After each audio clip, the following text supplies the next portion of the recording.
Paulo escrevendo aos Efésios, capítulo 1, verso 5, a última parte, também o verso 9, a parte B. 1, verso de número 5, última parte do texto. Quem achou diz amém. Amém. Segundo o beneplácito de sua, verso de número 9, a parte B. Segundo o seu, que propusera em o vosso assento, glorificando a Deus, queridos, rapidamente. Pastor, o que é isso? Beneplácito da sua vontade é um benefício que vem por meio de um decreto divino. Muitos decretos podem ser criados para o mal, e o decreto entra em vigor depois de reuniões, ou de um referendo, ou de a deliberação de um conselho. Mas aqui é a soberania de Deus em Cristo que determina que assim seja. E esse decreto que entrou em vigor, segundo a vontade soberana do Senhor, foi concebida na eternidade, confirmada na cruz, e faz 2000 anos que está em vigor e não tem quem possa revogar. Não tem autoridade em todo o universo que possa mudar esse beneplácito, esse decreto que trouxe o benefício da graça da salvação. O versículo de número 9, na parte B, diz que esse beneplácito Jesus propôs em si mesmo.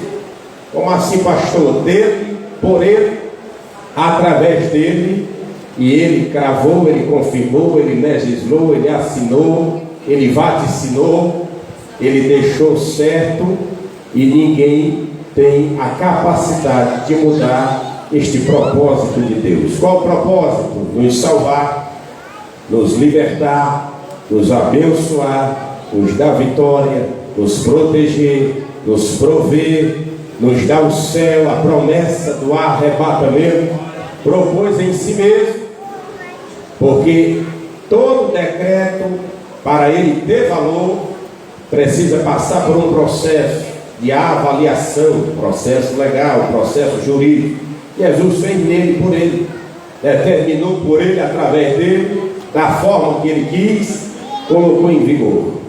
Olhou para o inimigo e disse: o que é que tu vai dizer? Ele abaixou a cabeça, não podia dizer nada. Olhou para os céus, o Deus Todo-Poderoso assinou embaixo, os anjos se colocaram à disposição, e a graça se manifestou, e a bênção de Deus veio na terra para aqueles que recebem a Cristo como o seu Salvador. Mas para não ser apenas uma demonstração do seu poder e da sua autoridade, o beneplácito ou benefício, de acordo com um decreto que vem por um benefício, Jesus confirmou morrendo lá na cruz do Calvário. Porque o pecado trazia morte. A morte não afetaria ele, mas afetou a raça humana. Então Jesus morreu para nos libertar da lei, do pecado e da morte. A morte, como consequência do pecado, também afasta o homem de Deus. E esse afastamento também traz a prerrogativa de um afastamento eterno. Tanto é que a morte, ela é física, ela é espiritual e ela é eterna. Mas o beneplácito anulou a força da morte e trouxe vida e vida eterna em Cristo Jesus. Então Jesus faz coro com este ato, quando lá em João capítulo 10, o texto famoso da Bíblia, no verso 10, referindo ao diabo: o ladrão vem. Ele não veio, ele vem, porque a ação dele ainda existe, é contínua.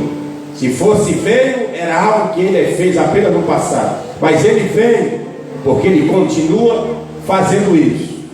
Ele veio para matar, roubar e destruir, mas Jesus veio para dar vida e vida com abundância. Havia ainda o império da morte, que a Bíblia fala. Por que chama império? O império é a palavra que determina ou designa domínio, monopólio. Quem vive debaixo do império está subjugado, está monopolizado, é refém do império das diretrizes, das normas do império. Por isso que a Bíblia chama o império da morte. E o império da morte, ele se confirmou quando morreu Adão, até o último dos profetas. Por isso que se prolongou esse império, e dispensações atravessaram, e desde o primeiro homem criado até o último antes da vinda de Jesus, morreu. Homens que viveram como Matusalém, 969 anos, mas morreu. Só que esse império acabou, teve fim, quando Jesus, lá na cruz, derramou sangue, e sendo ele morto, foi levado à sepultura. E para muita gente, ou para todos, era um processo comum, criminoso. Ou ele se diz profeta, ou um mero carpinteiro, morreu como qualquer um outro. Até os discípulos, em boa parte, duvidaram, não acreditaram nas palavras da sua profecia acerca da sua ressurreição e da vitória sobre a morte. E o adversário festejou, celebrou. Os fariseus também, com Anás e Caifás, mas isso não durou muito tempo, porque estava escrito não nos anais da história, mas da eternidade, no propósito do plano da redenção, que Jesus não morreria em vão, e que uma vez morrendo, a morte não teria poder sobre ele, porque havia um dispositivo legal e espiritual da morte, que o apóstolo Paulo chama de aguilhão, e este aguilhão é o pecado. Só que ele não pecou, não conheceu o pecado, não foi concebido em pecado, não é fruto de pecado, em tudo foi tentado, diz o escritor aos Hebreus, mas não pecou. Então o aguilhão não tinha poder sobre ele, a morte não pôde com as suas garras segurá-lo, e Jesus não saiu do túmulo logo que foi colocado, porque tinha que se cumprir a profecia, que era em 3 dias, porque havia um dia determinado, um dia especial, que seria o primeiro dia da semana. Jesus não ia ressuscitar no sábado, porque o sábado é o dia do descanso, não só para Israel físico ou social, ou dos encargos trabalhistas, mas também espiritual. Morreu na sexta, não ressuscitaria no sábado, porque é o dia de descanso. Seria o domingo, que é o primeiro dia da semana. Uma semana como nunca houve, nunca havia acontecido, começou a acontecer. Porque no primeiro dia da semana, pós morte de Cristo, na sexta, terminando o último dia, que é o sábado, nas primeiras horas da manhã ou da madrugada, quem vai ao sepulcro vai para homenagear aquele que está morto, vai para prestar reverência, lembrando-se dele, trazendo à memória o sentimento do amor que tinha por Jesus, estando ele morto. Se você entendeu, amém. Se não entendeu, não vou repetir. Só que quando nesta homenagem, aquela que iniciou e principiou, que foi Maria de Magdala, chega ao sepulcro, a prova indubitável de que o império da morte foi derrubado, destruído, esmagado, vencido, soterrado, colocado debaixo do pé do meio nazareno, é que o sepulcro está aberto, escancarado, e ela entra no sepulcro, cavado na rocha, esculpido detalhadamente numa sepultura de um homem de posses, de riqueza, como poucos tinham ali em Israel. Só que só encontrou lençóis, só encontrou a lápide onde teria estado o corpo, mas o corpo não estava lá. Os guardas que foram colocados para guardar o corpo, até hoje, senhoras e senhores, escute bem, dos maiores monarcas que possam ter existido na terra, nenhum deles teve uma escolta ou uma guarda pessoal depois de morto. Se foi velado por um tempo, por um curto tempo. Só que para o corpo de Jesus havia uma escala. Escute, foi escalado a cada dia, num revezamento, 2 soldados, 2 guardas, para guardar ou para impedir que o corpo de Jesus saísse de lá. Escute bem, eles guardavam a porta do sepulcro. A porta do sepulcro fica na posição horizontal ou vertical. Era do lado, na frente, ou era aqui em cima? Vou repetir que eu acho que tu entendeu.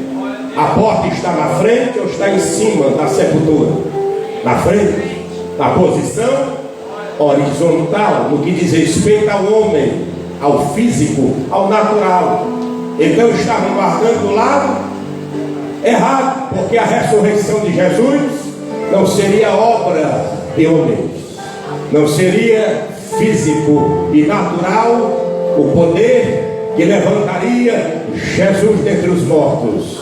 A ressurreição de Jesus era e foi obra de Deus, poder que veio do céu, que veio de cima, que veio do trono do Deus Todo-Poderoso.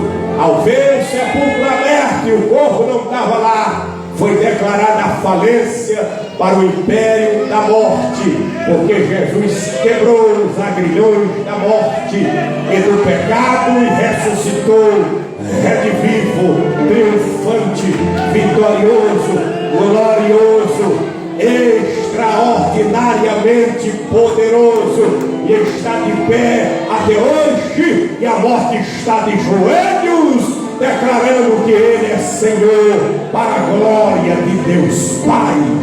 Por que, pastor, a morte está de joelhos? Porque escreve o apologista da fé, o arauto do Evangelho, o propagandista da maior mensagem alvissareira, que é o apóstolo Paulo, e ele escreve aos Filipenses que todo joelho dos que estão em cima, no céu, mas embaixo da terra e debaixo da terra, se dobra diante dele. Escute, de onde provém a morte? É do céu? É da terra? Não, é do inferno. Tanto é que tem muitos textos, e o texto apocalíptico de Apocalipse 6 fala que na abertura do quarto selo, lá está o cavaleiro sobre um cavalo, e o cavalo é amarelo. E qual é o nome dele? Morte. E tem uma coisa terrível que segue ele, que é o inferno. Cavaleiro da morte, o inferno segue. Então morte e inferno andam juntos. Uma vez que estão juntos, a morte veio do inferno, daquele que morreu espiritualmente, originalmente, que foi Lúcifer, decaído da graça, que perdeu o privilégio da glória e da vida eterna para se tornar treva eterna. Se não entendeu, não vou repetir, o tempo está correndo.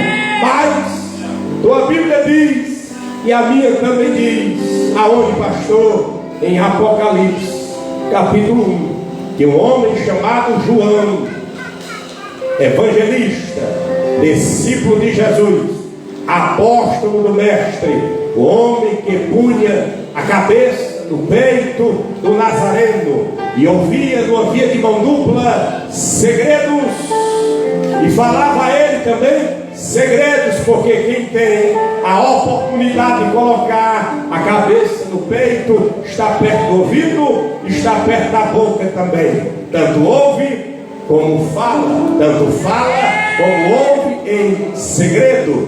Este lugar, ao lado do peito de Jesus, que João abriu a porta e inaugurou, também é teu e meu. Como assim, pastor? Foi onde a lança cravou, e onde esta lança cravou, ficou a brecha, e dessa brecha entrou você e eu, porque quando a lança cravou, o sangue jorrou, e onde esse sangue jorrou, não saiu aleatoriamente, ele tinha endereço, e caiu em cima de quem está aqui essa noite, onde desceu aí o sangue de Jesus. Deixa eu ver quem pegou.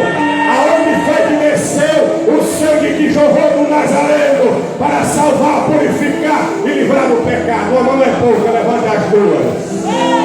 Se o sangue chegou aí, quem recebeu o sangue foi convidado a entrar na brecha que a lança abriu para estar no coração do âmago do Pai, guardado, protegido e amado por toda a eternidade. Eu estou com vontade da glória a Deus por ele. O Salmo 91, que dizia, não relógio, deixa eu falar pelo menos 30 segundos. O Salmo 91, ele também é profético. E não temos tempo para discorrer de tudo que esse salmo fala, mas abre o texto: aquele que habita no esconderijo do Altíssimo, a sombra do Onipotente descansará.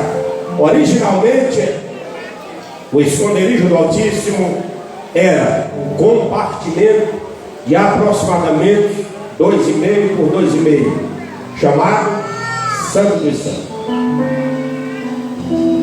Era o esconderijo do Altíssimo, que ficava depois do último véu, que adentrava o sumo sacerdote, e que tinha sob a sua cobertura figuras de querubins pintadas, não, bordadas em tecido de linho fino, e a arca estava literalmente embaixo dos querubins com as asas abertas, e nela tinha 3 elementos. Diga comigo, 3 elementos.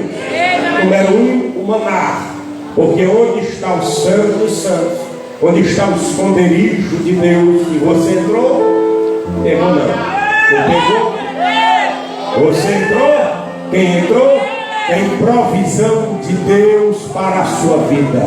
Tem um Deus que cuida, que provê, que abençoa, e usa até do ímpio para não deixar de falta. E se acha que está em falta, na prova o céu se abre, Deus usa quem quer, mas manda a provisão. Número 2, da arca também tem, escute bem, tem as tábuas da lei. Porque quem está no esconderijo de Deus não tem uma vida desregrada, não vive à toa nem ao léu, não vive de acordo com os instintos ou os impulsos. Quem vive pelo instinto é animal. Também quem vive por impulso, seja animal ou quem vive pela carne.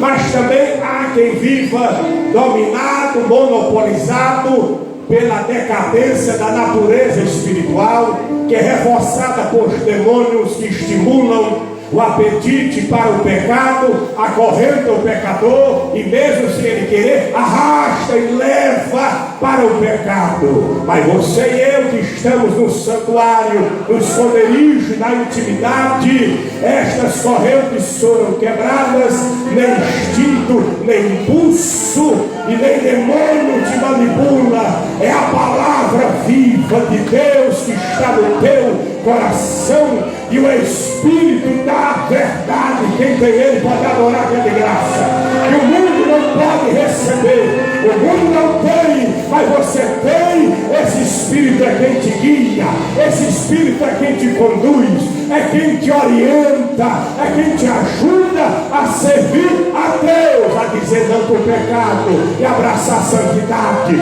a rejeitar a proposta do inimigo e abraçar a fé, é dizer não para as coisas que o mundo oferece, para ser fiel à palavra de Deus, que é viva e maravilhosa.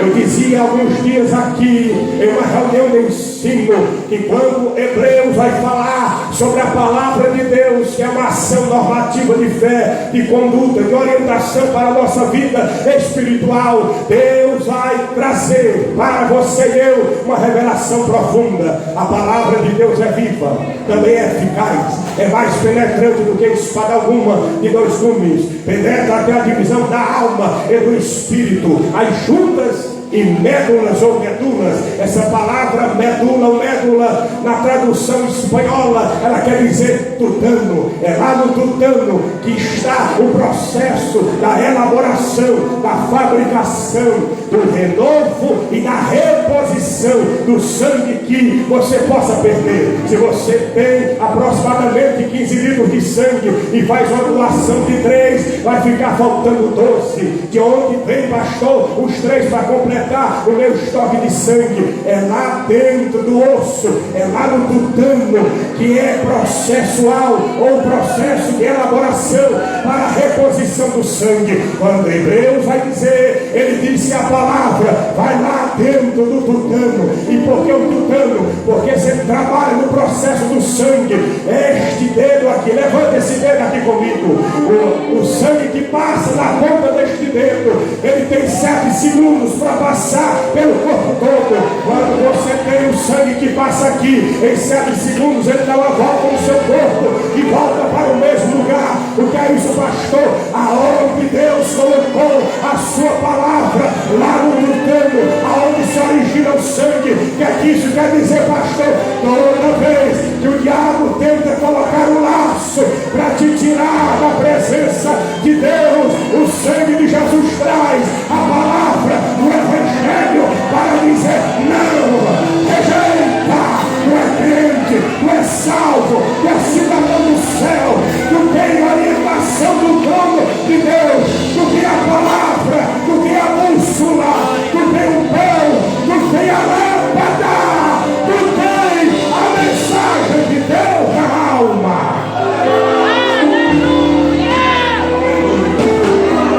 Vamos ficar de pé para se irmão. Eu vou pregar até Deus.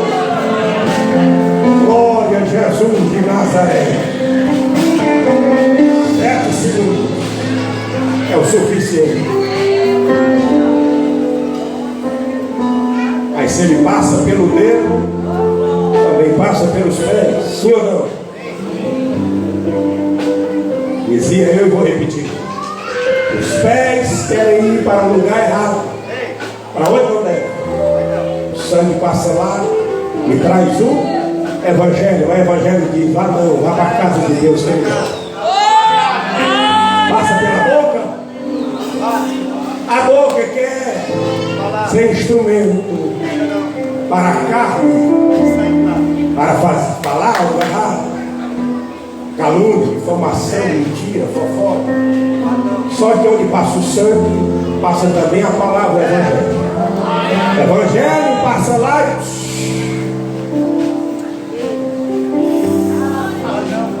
Tua boca não é para blasfêmia, é para fofoca, nem para mentira.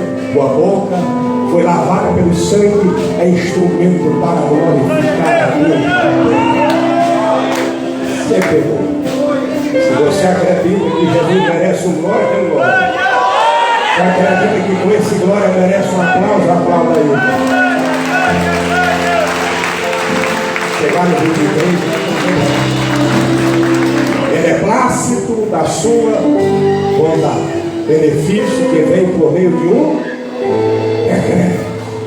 Deus decretou, assinou, ninguém muda, ninguém revoga. Tu é salvo e vai morar no céu. Nós vamos orar.